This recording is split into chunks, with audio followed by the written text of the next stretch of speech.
Welcome back to the Gold Room. Today we've got a special episode. We've got Jonathan Fisher here from Cauldron Energy. Jonathan, thank you very much for coming in and spending the time with us, mate. Mate, great to be here. Very excited. Excellent. Mate, so after the Nuclear for Australia event the other night, and obviously last night you got to spend some time down in Collie with Will, Grace, Mark. Yep, and Jazz. Yep. Nate didn't go? He didn't. No. Okay.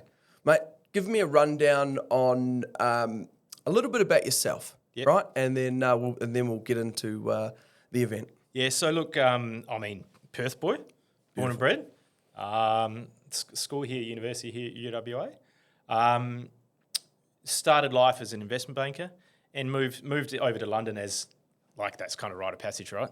And before I went over there, no understanding of the nuclear industry whatsoever. Yeah. Okay. Other than probably what I'd seen on The Simpsons, frankly. Yeah. And I do use that analogy a little bit in my speeches. While over there, went into the nuclear team at a bank called Rothschild. We happened to be the global leading nuclear advisor. So every large nuclear deal we did in London. And frankly, that was because the head of my team was actually a nuclear physicist. Wow. So whenever you went into a pitch, right, you're like, well, she knows what she's talking about. We won a lot of deals. And so through that, going from a very low base of knowledge to, I was like drinking through a fire hose, right? It's so much to learn. There is. So I did that, came back to Australia, not much nuclear here. Not yet. No, not at that time. So did more general mining finance stuff. And then, got the opportunity to go and develop the Tellus Holdings radioactive waste repository. So I did, heavily Sandy Ridge. What a world-class asset. We should all be thankful that asset is in place. Beautiful. And then from there, various other things. And I now run a uranium business called Cauldron Energy. And I am the public face of changing the bloody uranium mining ban in WA. It's going to happen. Awesome. How long do you think it'll take to happen? Do you think it'll be this change of government? I think it is sooner than people think. Yep. Frankly, and I've got a little bit of confidence about that. People know from my LinkedIn and Twitter, I speak to a lot of people in government and both sides of government. Frankly, yep. That uranium mining ban is unpopular. There are very few people who are motivated to have it in place. There are a few. Yep. But there are, the forces are happening. The momentum is on. Mate, I used to wake up in the morning and grab a coffee and scroll through the Daily Mail. Now I go onto LinkedIn and have a look at what you've replied to. So it's always you're there and engaged in some very insightful information. My wife thinks I'm addicted, but that's all right. Yeah. Yeah. All right, mate. So on Wednesday night at the event. Will Shackle. Let's talk a little bit about him. So you've known him for quite a long time. He's done fantastic work with Nuclear for Australia as the founder. From my understanding, 16 years old at school, did a science fair project or a science project. Yeah, and done your research. That's right. And then from there, just thought, far out. This is something that we really seriously need to be looking at here. Give me a little rundown on Will. What an impressive young man. And, our gen, what is it, Z or whatever, I don't know. often get much maligned for being just whingers and, can't do anything, a lack of resilience. There's Will, does this high school project, goes, well, this doesn't make sense, and I'm not going to stand for it, I'm going to change it. So, he started his organisation from his bedroom with a website. That's where all good businesses start, mate. And from a couple of the introductions, and nuclear industry is quite small, managed to get connected with some people who agreed with him and had some money. And from there was able to found Nuclear for Australia as a charitable organisation, raise money from the public through public donations. He's now got over 80,000 supporters. Awesome. The largest grassroots nuclear support campaign in Australia, held out now as a model to how to advocate for nuclear energy globally. There are very few people that have been able to do what Will has done. Fantastic. Such a credit. When I heard him speak the other evening, I sat there in my chair thinking, wow, he's 18. I've got next week 14-year-old son. Yeah. And I I'm going to have to start bloody getting me thumb on him, mate, because he needs to start pulling up his socks. I mean, Will, obviously, you saw him last. He knows his detail. Yes. He has an affinity for numbers that is almost unparalleled. It's quite amazing. And is not afraid. Maybe it's naivety, but there's no fear in him. He's not afraid to get up there and confront people. And when he does, like, he has wiped the floor with our federal energy minister, Chris Bowen. I watched a few videos it is astounding. online of him. Yeah, it's a pleasure to see. Yeah. Then there was Grace. Yes. What a amazing, intelligent, beautiful young woman. The face of nuclear in America. Yep. And to have for Will to have her come along and speak, it was powerful. Yeah, and what a clever strategic move. And frankly, at this time when the nuclear debate is going to be an important part of a soon-to-be-announced election, what a coup to get her out here. Yep, Grace, at the age of 23, has achieved more than I ever will in my life. And, look, yes, she's a former beauty queen. What does that do? It provides her a public profile. For sure. And what does that allow her to do? It allows her to prosecute her preferred social impact agenda, which is clean energy and nuclear. Which she started at like 17 or 18. Yeah, and she's gone down that path. She's qualified. Like, she's a nuclear engineer, works for America's largest nuclear company. Yeah. And hey, hit the Forbes 30 under 30 list for energy. Now, that's not the Australian 30. That is the Forbes US 30 under 30 energy list. Yeah, pretty fantastic. She's quite influential. Look, she was right at home, and so was Will, sitting up there with Mark, Jazz, and Nate. Yeah. She was right at home. So, and she hadn't slept for, I'm going to say 30 hours. Yeah, that's her inspiring. plane, there was some logistical issues. The plane got delayed out of the US.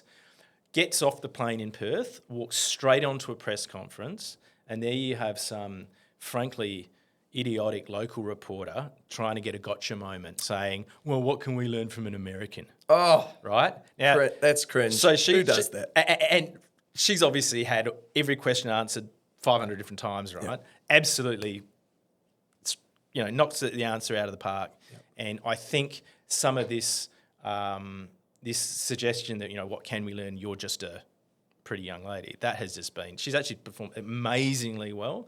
Yeah. And I think the mainstream media has accepted now. The mainstream media is nonsense. But they were trying to have a low expectation, and my God, she's just blowing them out of the park, correct. Like you say. Yeah. She, I did see, on LinkedIn or a lot of news articles and they headed it with Miss America 2023, like they were just bringing a beautiful young woman in to talk about nuclear energy. That is not the case.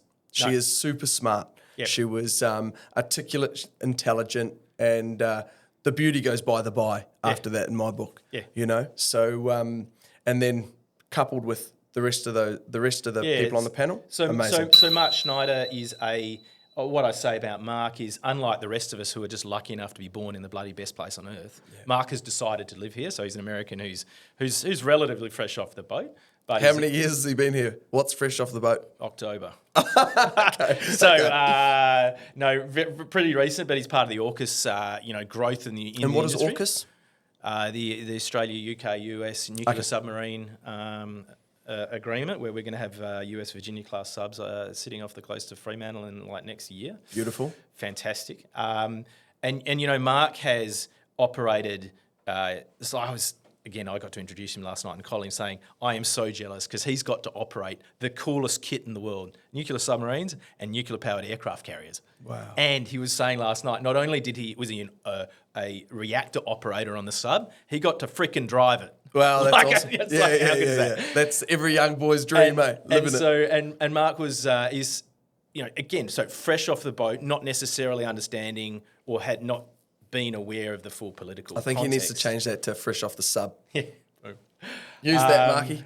And he goes, Jono, what is it with the unions in this country they don't understand?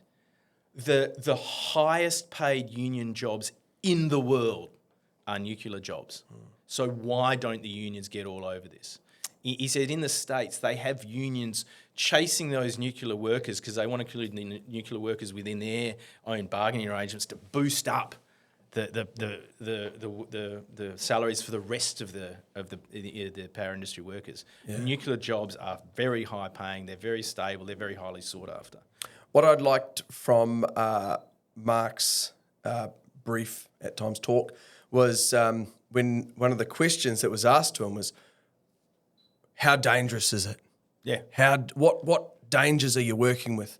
And he said, when I walk into it, and this resonated with me. You're Sparky, yep. He said, when I walk into a HV switch room and I've got to put on these big, heavy suits and being part of the fire department as well, having to put on his fire retardant clothing, balaclavas, all heavy-duty equipment, yet when he's working with nuclear, it's paper. Yeah, exactly. He's covered in paper. Yeah, the radiation is not the thing that worries him, correct. That's exactly right. So that was fantastic, and I think, once again, something more people need to know. Yeah, Right? and then the other person on the panel, Jasmin Diab. She's amazing. So Jazz is my favourite nuclear person. Yeah. I love Jazz. I'd love to be able to sit down and talk to her. She seems fantastic. Over 20 years experience as an officer in the Army, dealing with chemical, biological and radiological risk and hazard, and protecting us from all those potential things. Now heads up Global Nuclear Security Partners and Women in Nuclear Australia. Yes. She's phenomenal. Yep. And again, lives in Perth. Awesome. People say Maybe we can get her on the show. Or maybe we say, people say we don't have nuclear experts in this country. How the hell can we build a nuclear industry? Mate, there are more than you think. Yep. And the final person on that panel the other night was Nate from Tellus. He's awesome. I spoke to him at the end. He's bloody good value. Nate's fantastic. And what Tellus has done is something has been achieved there that has not been achieved anywhere else around the world. In such a short time frame. Yeah, and people, I was disclosure, I used to be at Tellus. I did a lot. You beat me to it. Yeah, I did a lot to get that facility up and running. We did site tours through the US. We spoke to regulators and other waste companies and everything else, and they're like, Tellus, you're crazy. That'll take you 50 years to get built, and it will cost billions. You won't do it. You couldn't do it in the States. We did it for a fraction of that money and in about 7 years. Yep. Now, that's a credit to Tellus and our team, and that was good. It's actually a credit to Australia's regulatory environment and the legislation and the willingness of government to put this stuff in place, because I was the one that negotiated all those approvals with the government. And you know what? There was give and take, and there was flexibility there, and trying to do something that had never been done before, it required all parties to come to the table, and the government did it. I mean, that's a fucking credit to the government. Yeah. Yeah. Yeah, the government can do whatever it wants to do when it wants to do it. Yeah, right? Exactly. Just sometimes it needs a little gentle push to do the right thing. And that whole regime that surrounds Sandy Ridge, and there's I very confidently say that is the most complicated set of approvals of any project in Australia, is world leading. All of that is fantastic. And how many years did it take for from start to finish to get that up and running? It wasn't the 40 to 50 that they... No, I started Tellus in 2015. They'd been going a couple of years with a very, very, very small startup phase before I started, but I was very early on. And we started building in late 2019, just before COVID. And obviously COVID, put a few spanners in the works. And then the approvals process, once you build the thing, the approvals to get operational it's not just flick of the switch. There are all these different things for different waste types you have to get done. So those approvals came online at various intervals, but now fully operational, able to dispose of low-level radioactive waste. Can we have some examples of low-level radioactive waste? Yep. Because obviously some people will know, some people don't know that we already have nuclear facilities. We have nuclear facilities in Australia. We've actually had 3 reactors in Australia, 1 operational at the moment, 2 have been decommissioned. And from that we have nuclear waste already, and we deal with it. We also have a huge amount of radioactive waste that is generated in our everyday lives. So if you look at your exit sign over there, there's a smoke detector. The reason it's light up, it's radioactive. Yep. Hospitals create a huge amount of radioactive waste from either medical procedures or from scans and stuff like that. We have radioactive waste coming out of the oil and gas industry. A lot of the scale you get out of the maintenance shuts on the pipes is naturally occurring radioactive material. Yep. We have waste streams coming out of the back of the mineral sands industry that are radioactive. We have huge amounts of radioactive waste already dealt with. And in fact, in WA, because of our mineral sands industry, to be honest, we have the largest radioactive monitoring system, so, dosimeters, and the regulations around it of all of Australia. Already here in WA, we are good at it. There's data going back 40 years on it. Awesome. And so all of that waste is heading to Sandy Ridge. Well, no, not yet. So all of the waste sometimes, and this was a pitch we used to give to customers or, to investors. You go, right, where do you think it currently is? So we're not talking about necessarily generating new waste. What we are saying is there is a shitload of nasty stuff out there, not just radioactive, but chemical hazardous. Yep. And honestly, chemical hazardous is the bigger problem, to be honest. Let's find a world's best practice place to put it so we reduce the risk to everyone around us. Yep. And so, yes, a lot of that waste is moving to Sandy Ridge. Fantastic. The other night, someone said that you wouldn't believe it, but a lot of it's actually stored in the heart of Sydney. Yeah, so the Lucas Heights reactor is at Ansto in Sydney. That's the OPAL, or the Australian Open Pool Reactor.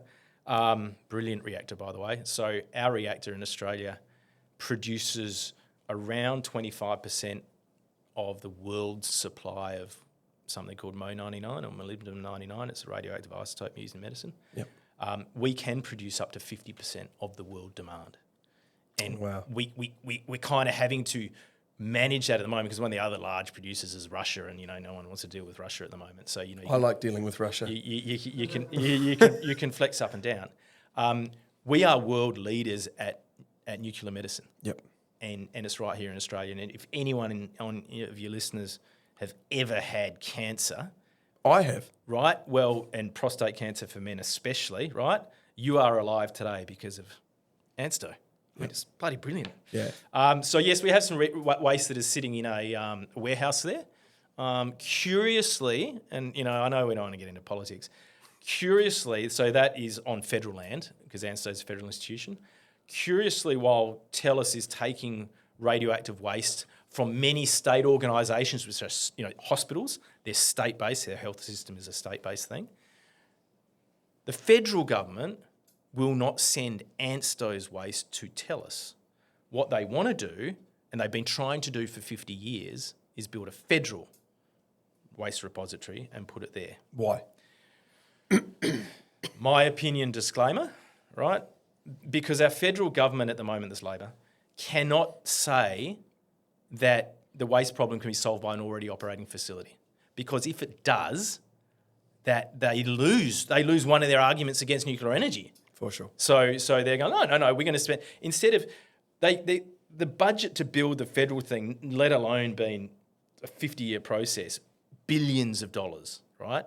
Tellus could solve that entire federal inventory for a 15th of that number, frankly, and do it tomorrow.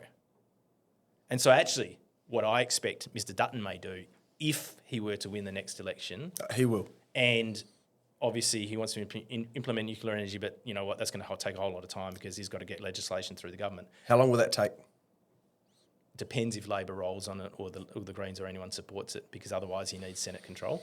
Yep. But what he can do is many things in support of that. One of them is to put us back into the Gen 4 International Alliance that Chris Bowen pulled us out of a couple of months ago. Fucking embarrassment. We can get onto that.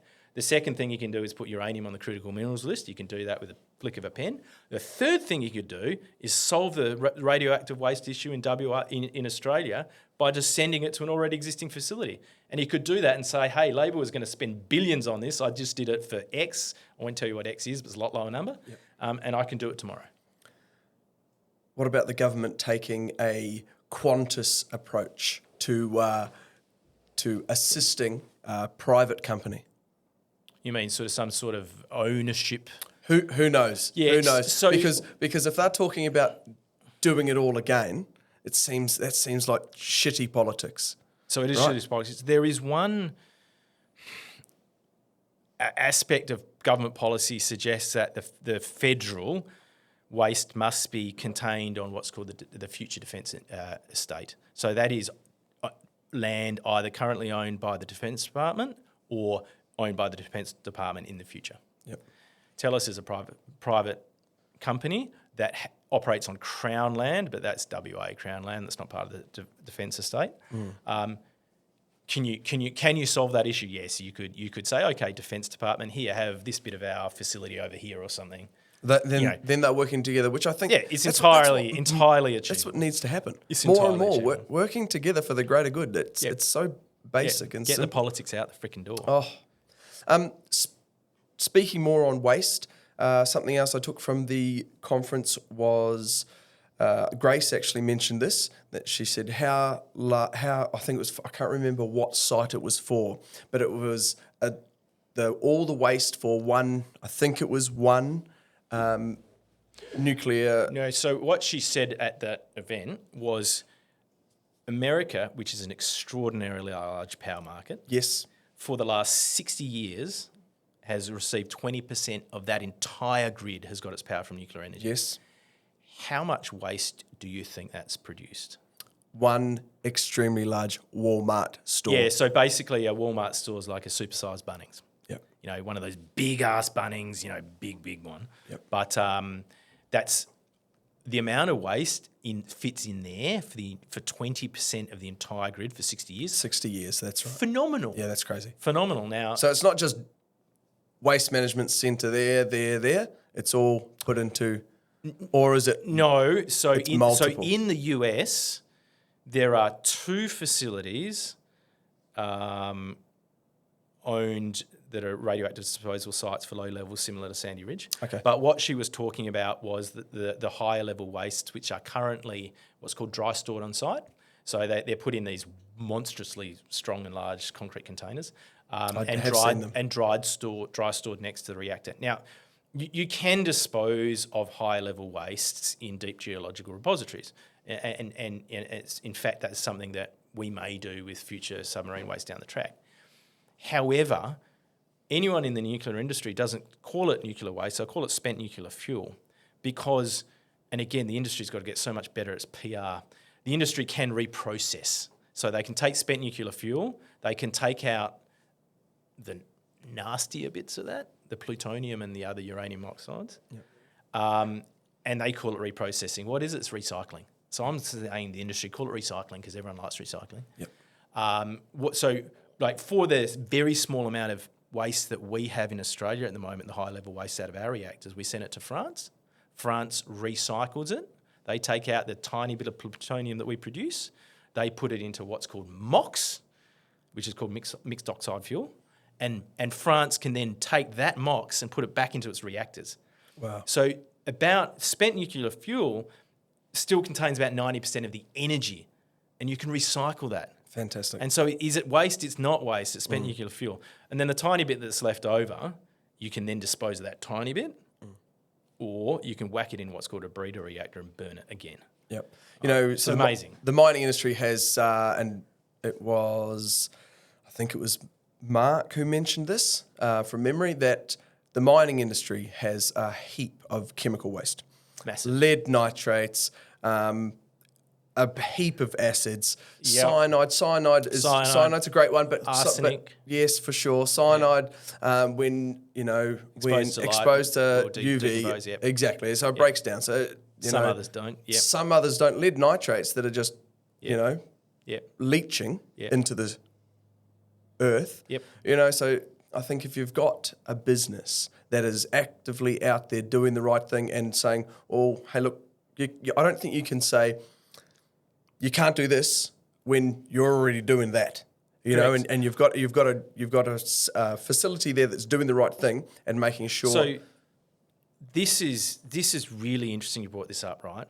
One of the issues you'll hear from an anti-nuclear campaigner is, oh my God, the nuclear waste takes thousands of years to decompose, which it does. It goes and it eventually, and this is called the concept of the half-life, it is eventually benign, right? So, for example, a radionuclide like cesium-137, which is one of the main radioisotopes from fission, has a half-life of 30 years. Okay. What does that mean? In 30 years, it has half the activity that it does today. So in industry, you would say, how long does that take to sort of become benign? Let's say 10 half-lives, 300 years done. Others, plutonium has a half-life of 80 years, Yep. right? So, and there are half-lives that run into the hundreds of thousands of years. In fact, uranium-235 has hundreds of millions of years of half-life. Now, what does that mean? It kind of means it's not that radioactive because it's not decomposing that much of a rate and not sending off neutrons. Anyways, I won't get too much detail. My point is, it does decay eventually to nothing. But people are concerned about how long it takes to decay. Yeah. Yet for chemical haz waste in the mining industry or the oil and gas industry or in other industries, it never decays. It is hazardous forever. Yet no one worries that it's hazardous forever. Yet they seem to worry about rad waste that takes a long time to go to zero. That just does not make sense. Yeah. It's certainly that is for me. That's a strong talking point because if everyone's out, if not everyone, but if people are out there saying, "Oh, what about the nuclear waste?" Well, there's an answer. Yeah, there's a very plain and simple answer. Yep. So surely that you negate that. In the future. It is. Look, and properly dealing with rad waste and chemical haz waste is a passion of mine. That's why I got involved in Tellus at a very early stage. We can do these things. We can make the world a better place. We can clean up the environment, make some money out of doing it. It's not a problem. Yep. And the good thing about it is it enables future industry. So, one of the other things you will have heard, and Nate was really good at saying this at that event, is there is no waste, there is no energy source that does not produce waste. Yep. So everyone focuses on nuclear and the waste. Renewables produce a lot of waste. In fact, by volume, way more waste than nuclear does. And some of that's pretty nasty, right? And lithium processing facilities for batteries, awful waste. And the way that you do approvals these days is you need backstops for those plants to say, yeah, we're producing lithium carbonate, but what happens to the waste stream from out the back? You know what? Maybe it can go to Tellus. So having a facility there that is up and running enables us to build more clean energy facilities because we know the waste streams that they all produce, the waste streams have a home. Yeah. Aluminium refineries and the such. Yep. The new waste to energy plants that are coming online in WA. The fly ash, what's it called, the air pollution control residue that comes out of those things kind of is heavy in heavy metals. Yep. Can't put that into landfill. Where does it go? They can go to Tellus. So tell me about the dome. So it was your first time yesterday going up and so I was instrumental in getting that project up, but because of COVID, I'd never seen the dome inflated. Yeah, before I'd been there, it was still a construction zone. So seeing that thing for people that are sort of my age, that thing is twice the size. A young fella. Twice the size of the old Burswood Dome. Oh, really? Right, so it's big. Yep. They are currently building a second one, which is twice the size of the current one. Wow. So it's going to be huge. So it's really impressive. And that is for? That is for the next waste cell. When you fill up the hole, you've got to dig another hole. Yep. And so they and then those domes are deconstructible and they can move them and construct them. But they decided they want an even bigger dome. And frankly, knowing how the economics of these things work, at like any business, scale brings cost efficiencies. That's right. A bigger dome means a bigger hole. That means more volume for a very similar cost actually. Therefore, your cost per tonne or your break-even cost per tonne goes down. Yep. Yeah, beautiful. Mate, I also want to touch on Jazz talking about nuclear security. Nuclear security policy. Yeah.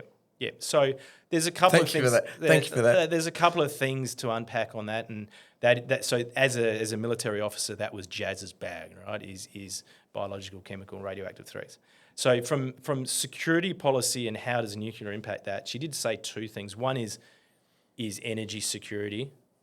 One is data security. And then nuclear security, which is safeguards around what we do with our waste. So just quickly on the nuclear security, Australia has an organisation called ASNO, the Australian Safeguards Non-Proliferation Office. We are, and I'm not just beating the drum here, ASNO is the best at what it does in the world. Funnily enough, it's sort of one of our regulators. It is sought out when we talk about safeguards. Countries seek out ASNO to say, how do you do it? Awesome. ASNO does it best. So what does that mean? It means anything that is designated what is called Australian obligated nuclear material, radioactive stuff that comes from Australia, right? They account every freaking gram of that, everything. Yep. And we do that from source, from Australia, to end use. We know every bit of uranium, generally it tends to be, coming out of Australia, where it ends up. Yep. Not all regulators around the world do that. So, for example, if I was to get some, uranium out of Niger, for example, from a junta-controlled, little backyard uranium mine, would you know where that uranium maybe ended up? Maybe not.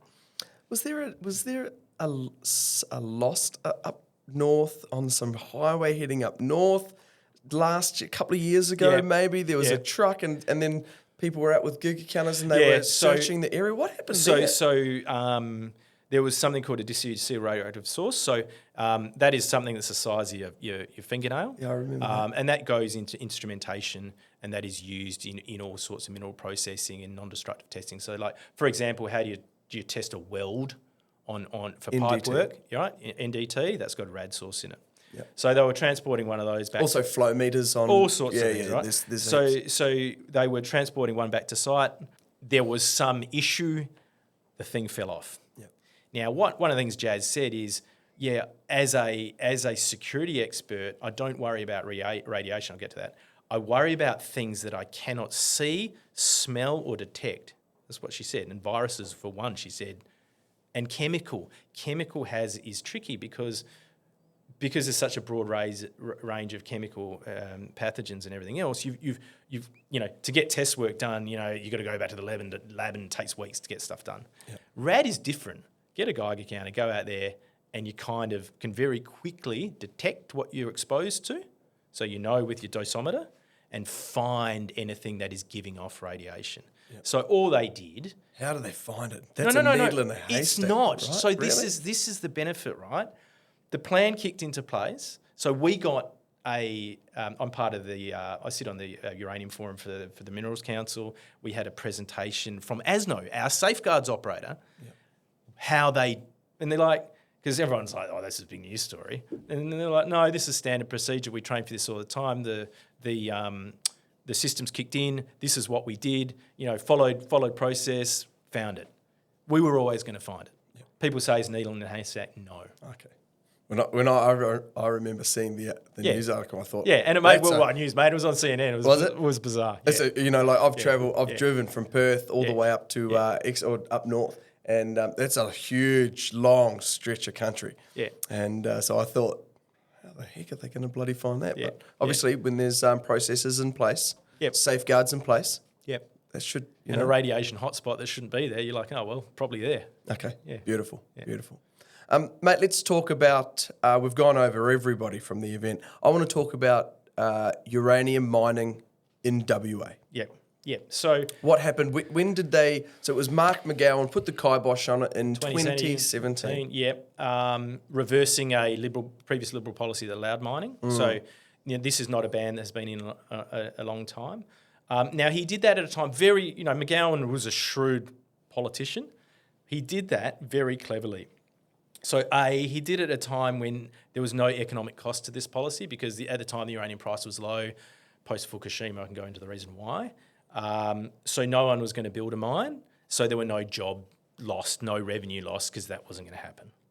At the same time, Labor in WA, as Labor worries about across Australia, they worry about the left of their party going across to the Greens. So they wanted policies to appeal to that hard left.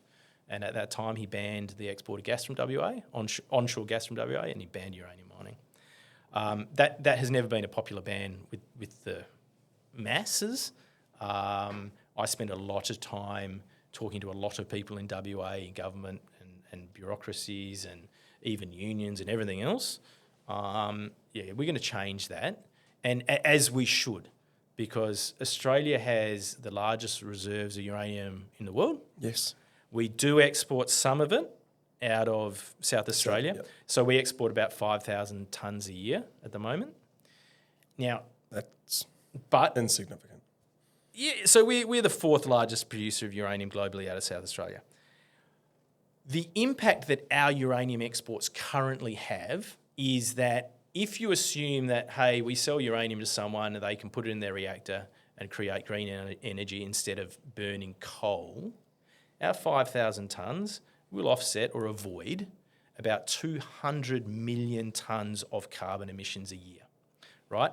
So that is, and I do know the numbers, our national carbon inventory at the moment, Australia emits under the federal reporting regime about roughly 450 million tonnes of carbon. So already we're saying, well, we're saving someone somewhere 200 million. Yep. So that's already 35% of our national emissions, 40% of our national emissions. If we open up the WA industry in uranium and the Queensland industry, which has a similar but not the same but similar ban, Australia could reach net zero on one construct by exporting more uranium. Or, if under a future policy of the government, while waiting for nuclear, we are extending lives of coal plants, we can sell more uranium such that we're confident that we're still doing our right thing to help the world decarbonise. Yep. It's a win-win. We provide jobs, revenue diversification. It's a no-brainer. WA mining, best in the world. It is the best in the world. Yeah. Green hydrogen powered anything. Thoughts on it? Do you really want my thoughts on that? For sure. Hydrogen's been, I don't know what you want to call it, overhyped. Let's call it that. And what people don't understand, and it is because you have to get down into the nitty gritty of this. So bear with me. It's going to get back to nuclear, unfortunately. Look, you need more. You need energy to produce hydrogen. Yeah, but what our national energy market operator, the AEMO, says in their integrated system plan. So what a lot of Australians have heard is renewables are cheapest, right? Renewables are cheap. Nuclear is more expensive. Recycling renewables. And they have the AEMO ISP to back that up. They say, see, what we're building is the lowest cost. Now you look into that plan, and hydrogen has a part to play because the problem with renewables, obviously, it's intermittent, right? So not enough sometimes, it's way too much other times. Yep. What you need to operate in an energy grid is balance. You need demand to equal to supply, otherwise you're fucked. Yep. So what is assumed to happen in the AMO ISP is 14 gigawatts a lot. Yep. 14 gigawatts of demand is assumed to be provided to green hydrogen electrolyzers, which come online only when they need to suck up excess renewable capacity to therefore balance the system. Now, without that 14 gigawatts of demand from green hydrogen, you either need a shit ton more storage than we already need, which is already a huge amount, or you just don't have enough power because you can't have that level of renewables. Yeah. So people think, it's a batteries versus wind and solar thing. No, the market operator has used green hydrogen as this massive sink to suck up demand of green energy when it's not needed. And when you start to unpack that, and then you realise also that they've assumed that every Australian household is assumed to buy a Tesla Powerwall or other home storage device and pay for it themselves, but then let the network use the storage capacity. But because they've paid for it themselves, they assume network storage, 37 gigawatts. Network storage costs for that 37 gigawatts $0 because they assume that consumers pay for it. Well, hey, that's why renewables are cheaper because the bloody consumers are going to pay for it. The grid doesn't. Yep. So they're more than happy to take it on board into the grid, aren't they? Yeah. So all I have been quite vocal about saying is let's get what's called a full system cost. In technical terms, a full system levelised cost of energy as opposed to just a levelised cost. So everything that you need to do to deliver that to then provide energy to the customer divided by the amount of terawatt hours, your bill. Get your bill.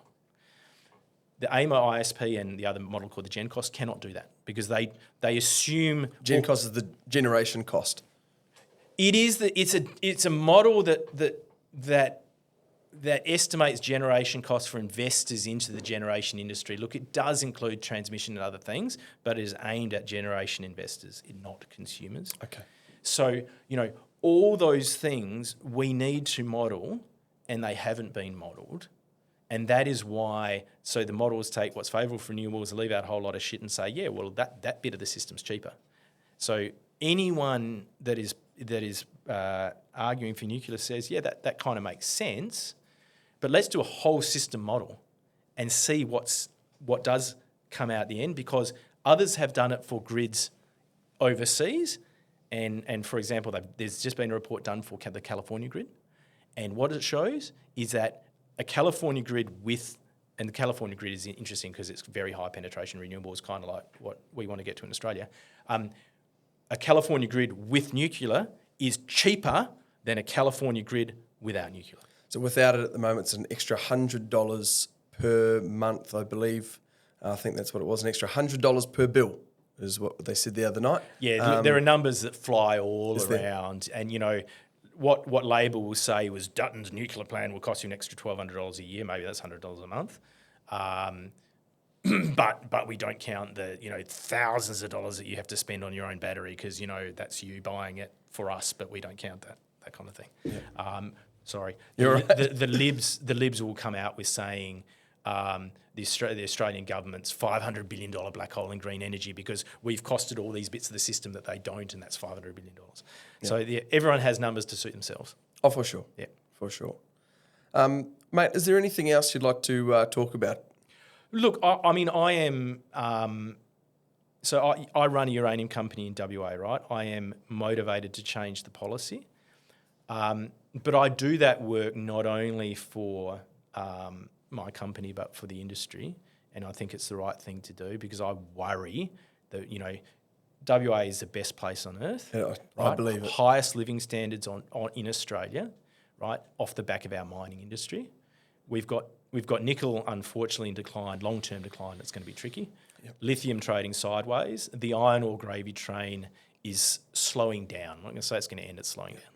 There are going to be jobs lost in this mining industry, and we want to make sure that we're creating more. Yeah, that we are creating more. Uranium is perfectly placed to do it. So jobs for us, revenue diversification for us, and we get a bit of a good feeling about helping the world decarbonise. It's the right thing to do. The final bit on that is I think the decision will start being pushed a lot harder when our international partners who are giving us submarines, they're giving us nuclear submarines, start saying, well, so the Western world is desperate for uranium. There's actually this fundamental shortage of it globally. When the US is saying, hey, we're giving you some nuclear submarines, can't you at least give us some uranium? And that is a context that is starting to play out. So, watch this space. It's going to be very interesting. And I just ask people, to be engaged, be knowledgeable of fact. Half the population doesn't know there's a uranium mining ban in WA. They just think WA is the best mining jurisdiction in the world. Yep. There is a ban. There shouldn't be. Get people out there talking about it. What do we need to do to overturn it? Okay, so this is what you do, right? You call or email these days, your local member. And it might, even if you're a Labor voter, that's fine. But just say, hey, I'm a Labor voter, don't agree with your stance on uranium mining. I'll tell you what a Labor voter does want. In the cost of living crisis that we have here, surely you want a reduction in your utilities. Well, and they want stability of their mining jobs. That's exactly right. So this is what will happen. Say you email your local member, Josh, I don't know where you live, but email your local member. You'll get an automated reply back. And you'll say, local member appreciates your email. We get a lot of emails. We prioritise emails from constituents. Please confirm your address by reply email so we know you are a constituent. Yep. Do that, then they'll reply to you. Now, local members, once they start getting hundreds, if not thousands, of emails from concerned citizens saying, hey, we just want to make sure that we can mine uranium and jobs and it's all good, that public pressure helps. Now, the second thing I do is I talk a lot within both sides of Parliament. Obviously, Liberals have come out with a pro-uranium policy. The Labor stance is more tricky. They have no, I'm going to get the wording wrong here, they have no current intention to change the policy. Oh, that wording's fairly carefully chosen. Intention can change. I think you will see change in this next term. I expect Labor to win the state election in March, frankly. And I expect to work constructively with the future Labor government to change the policy. Yep. Beautiful. And when it does change, just a quick plug for Cauldron, when it does change, oh my God, our share price through the roof. To the moon.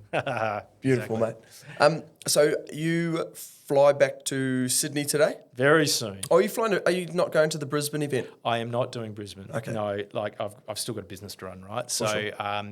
I volunteer time for Nuclear for Australia. It's a charity. It's a registered charity.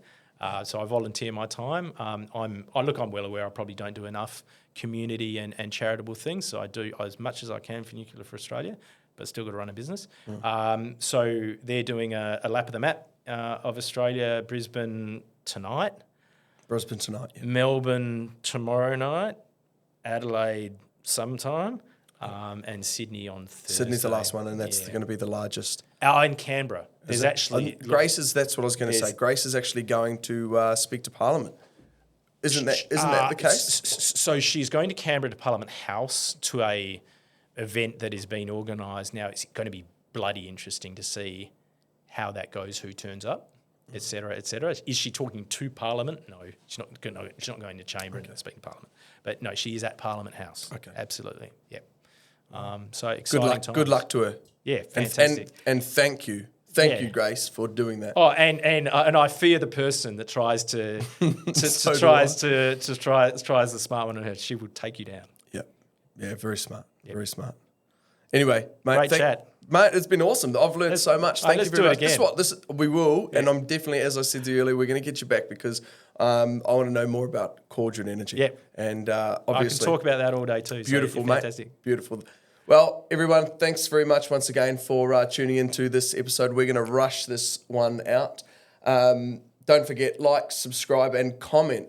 Ask some questions in the comment section, and obviously Jonathan will jump on and reply to any of them. And I'm prolific on X and LinkedIn, so very happy to answer any questions at all. Yep. Beautiful, mate. Thank you very much.